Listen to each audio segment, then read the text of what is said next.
Well, and now it is my great pleasure to introduce from Maryville University Professor of Biology, Dr. Kyra Krakos, who will tell you a love story. Kyra?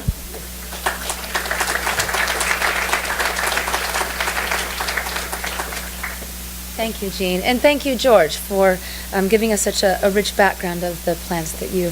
His books are, I own those, and I don't use them as doorstops. They're incredibly important to the work that I do, and they are a magnificent read. I encourage them. Not as doorstops, as reading. I am going to talk to you about a love story. At least I hope it continues as a love story. It's a little bit of a breakup story, which is not nearly as romantic. But I'm excited to talk to you today about not only some of the background of what we're doing, but about some very new and exciting research that's taking place in conjunction with Missouri Botanical Garden. She is beautiful. What is the word that runs through your head when you see these kinds of pictures? For me, I have a very emotional reaction, and the word home is what comes to mind. Recently, I have been reviewing the writings of a very select group of people who have seen Earth from this view, from astronauts who, and their thoughts on planet Earth, a view that we only see in pictures. And something that struck me was that almost all of the astronauts, and this is across not just American, but from all nations, have an emotional reaction to the view of Earth from space. And all of them talk about, first, feeling homesick, and second, an awareness of how beautiful but fragile our planet looks. This planet is not terra firma. It is fragile, small, isolated. This is our home, and this is all we've got. And she is a bit in trouble. Climate change is not the most uplifting of topics, I realize, but it is something of great concern. Everyone's seen graphs like these where we look at, so this one has CO2 and temperature, and we're very aware of those hockey stick exponential curves and how they are not what is the normal dynamics for our planet. And our planet has a dynamic system. Lots of change happens all the time, but the overwhelming trend currently is very much due to our influence in ways that is troubling. It's seen across in many components. Like I said, the exponential growth in the atmospheric gases is pervasive. The evidence is a bit frightening. But as a biologist, what I look at is, well, let's look at what changes are happening and what things were in the past, what they are present, and what we can do with that. How does it affect our management and our conservation and our personal decisions? But the challenge with learning and studying the past like that is that you need comparative data. You need to have data from the past and then data from the present to compare. And that historical data is tough to come by because we don't have these. And when we do find historical data sets, they are like gold, and they are pursued by scientists around the world. Please, somebody tell us what existed 100 years ago. It's incredibly important, or older than that. So for abiotic data, like atmospheric gases and so forth, we have these magnificent ice core data that I'm sure all of you have seen, like some sort of PBS something at some point where they haul these things out and you can look at the past for several hundreds of thousands of years. And from that you get really very interesting data where you see regular spikes and falls in this pattern of, in this case it's looking at CO2 levels, where you look through the past and say, look, we are a dynamic system. Earth has these regular dynamics that are very interesting. Note, though, that none of these spikes cross the 300 parts per million mark. And we compare that with current data. So we start to collect, well, that's the historical data trapped in the ice cores. We combine it with the current data where we spike far up above 300 parts per million. You put those together, and that's where you get these trends. What is normal dynamics, and what, since the Industrial Revolution, our world is starting to look like. Well, that's great for them. But I'm a biologist, and I look at biotic systems, and I do not have a flux capacitor. And I would like one if somebody knows how to get one. I can't, ice cores don't hold information on plants and pollinators. I've checked. And so where do we find the comparative data sets for biological systems? Now, they do exist. One of the most famous is Robertson's 1929 data set. 1,429 animal species visiting flowers of 456 plant species that grew in a small town in southwest Illinois. This data set is incredibly powerful. It's been used in multiple papers and is still being used. But it does have a bit of a limitation, and that is that in 1929, that is what he would have encountered. But if you want comparison, you have to have not only the old data set, you have to have the power to collect new data to compare. And unfortunately, this is what that looks like today. So the problem is that you have maybe perhaps a really rare, wonderful chance at a historical data set, and someone's dropped a Walmart on top of it. And that's upsetting on so many levels. But I'm not going to talk about that.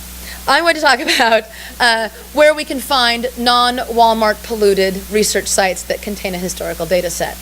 Well, it just so happens that here in St. Louis, we have a rare and wonderful opportunity. We need an ark, essentially, right? I don't just need a time machine, I need an ark. Something that was preserved through time, and we have one. It is a rare and wonderful opportunity. Shaw Nature Reserve. See my backpack down in the corner? I am a terrible photographer. But it's such a beautiful picture. I don't know, whatever. Shaw Nature Reserve, purchased by Missouri Botanical Garden in 1928, located 35 miles southwest of St. Louis. It has all the habitats that we get excited about: grassland, glades, forests of multiple types, wetlands that have been restored, and most importantly, no one has dropped a Walmart on top of it. And I hope they don't plan to.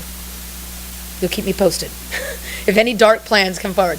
But what that means is that we had this rare and wonderful chance of now we can collect comparative data. And it's great to have this place that has not had a Walmart dropped on top of it, but where is the data then looking at plants from the early 1900s? Well, before I talk about that, even better for the Shaw Nature Reserve, there's good climate data from nearby sources, that extensive records of temperature and precipitation from 1937 to present, which means we can start to put the pieces together. We have a location that has been managed but not highly developed. We have climate data, and then magic happened. There was a historical data set collected by the man Edgar Anderson, who from 1937 to 1942 took walks weekly through Shaw Nature Reserve and recorded the flowering plants that he saw. This is remarkable. This is an incredibly precious data set to uncover. And it was just really been databased and uncovered in honestly just the last 6 years. When he did these walks, he looked at approximately really good data for about 105 species, and he went through all the habitat types. And by doing weekly walks, it means we can see when things were flowering and what kind of abundance and when they started fruiting. A wealth of information.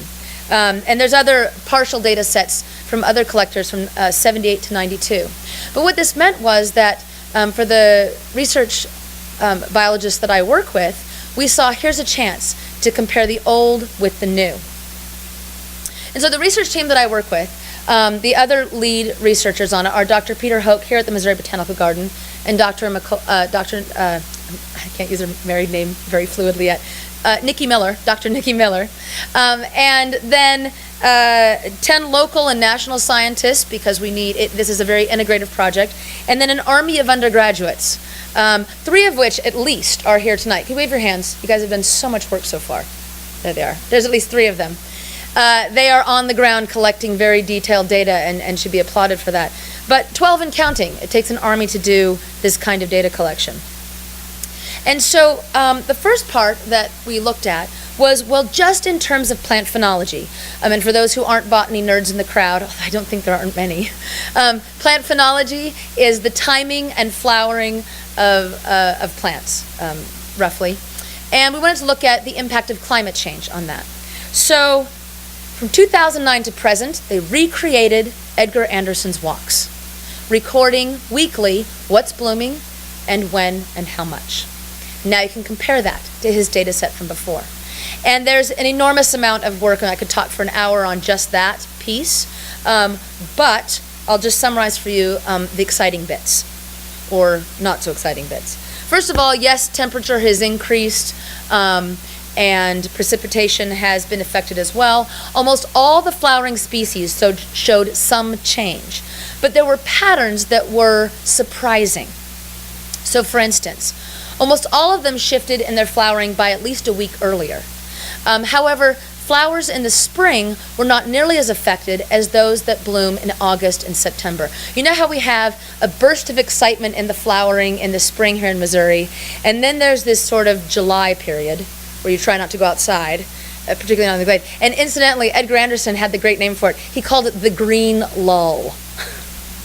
And then you have another burst of flowering that's extensive in August, September. It was those later blooming species that we saw the biggest change in. Some of them blooming longer for up to 8 weeks. Now that might not sound like a lot to you, but for a pollinator, for plants, this is mind-blowing alterations to the network that for millions of years they've been used to. So that takes me to the part where I step into the project as a third contributor.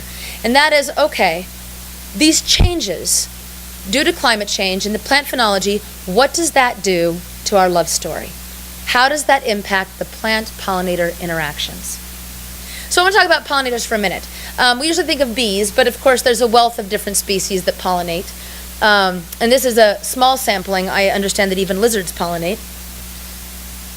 Of course, the mighty workhorse of pollinators, the honeybee, but we've seen documented parallel declines in both plants and pollinators that indicate that due to our anthropogenic effects, we are breaking that relationship, uncoupling it. Multiple threats, of course, invasive species is the big one. Disease, colony collapse disorder did a real number on our little honeybees. And let's talk about the importance of pollinators. More than 85% of flowering plants depend on an animal pollinator, and this is not work that we can step in and do. Over 100 crop plants depend on animal pollinators. You want to get a grant from people who care about money? That's how you sell it. Most natural ecosystems would collapse without our pollinators. This is an incredibly small but important ecosystem service. And some plants are endangered or gone because of diminished pollinators. And then, as you can tell from my pictures, the most important one, it goes away if we don't have them. I find that motivates people. Whole Foods did a very interesting thing where they decided to try and raise awareness about pollinators in that they took their standard produce section and then removed all of the species that would be gone if you just got rid of honeybees. And here's what I'm sure irritated shoppers encountered. 52% of what you encounter gone. So there's biodiversity that perhaps we selfishly feel very strongly about. We do like to have our choices. So what does that mean in terms of, like, for our science, what we look at? Now, we're looking at a wide array of questions, so that I'm not going to trouble you with exactly, but I do want to point out the broad strokes. If you break that relationship, if you uncouple plants and pollinators, it's not just that you have maybe the plant isn't there when the pollinator hatches, but if there's longer blooming seasons, then more things are co-blooming that have never co-bloomed before in history. So now a bee or a bird or a pollinator is presented with an array of flowers that they are not adapted to, or that they have more choices than before. So what changes happen? And that is what our research team is looking at for the next 5 years, which means you collect a lot of data, very particular, on each of those 105 species. We have to know what's pollinating now. And we have to know what was pollinating then, when Edgar Anderson was collecting. So for that, we do a lot of collection of, now it turns out people did collect insects 100 years ago. In fact, they've collected insects extensively. So we take the old bees and we wash the pollen off and we identify and count it. And then we wash the pollinators currently we connect and identify and count that pollen. And say, little bee, what were you doing in 1910? And what are you doing now in 2013? And that's the kind of comparison that we're able to start making.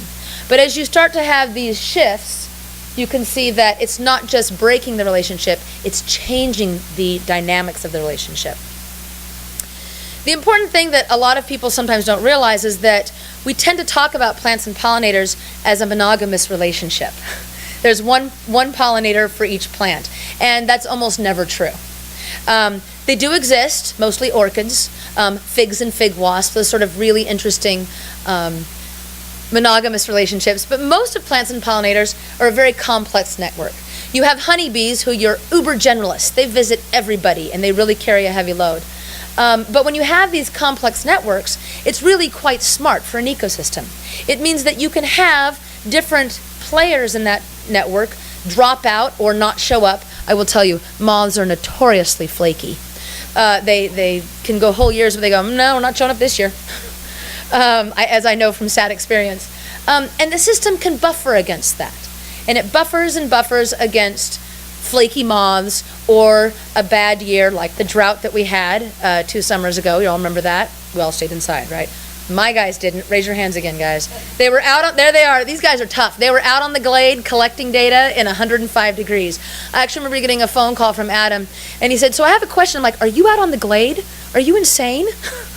I see just a liability for a professor happening. Get inside and hydrate.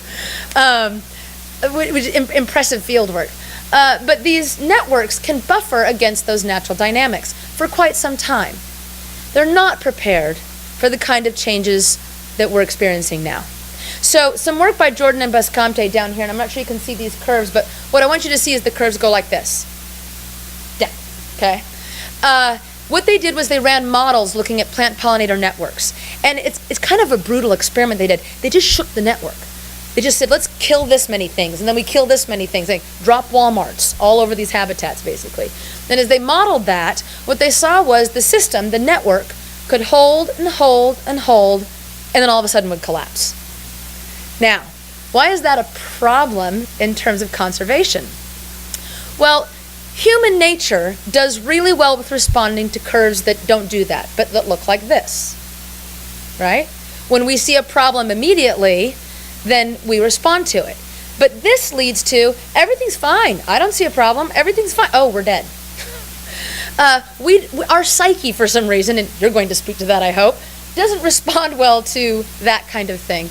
And so it's something we need to be aware of with plants and pollinators. We can shake that system really intensely, but when we do reach a breaking point, it is very rapid.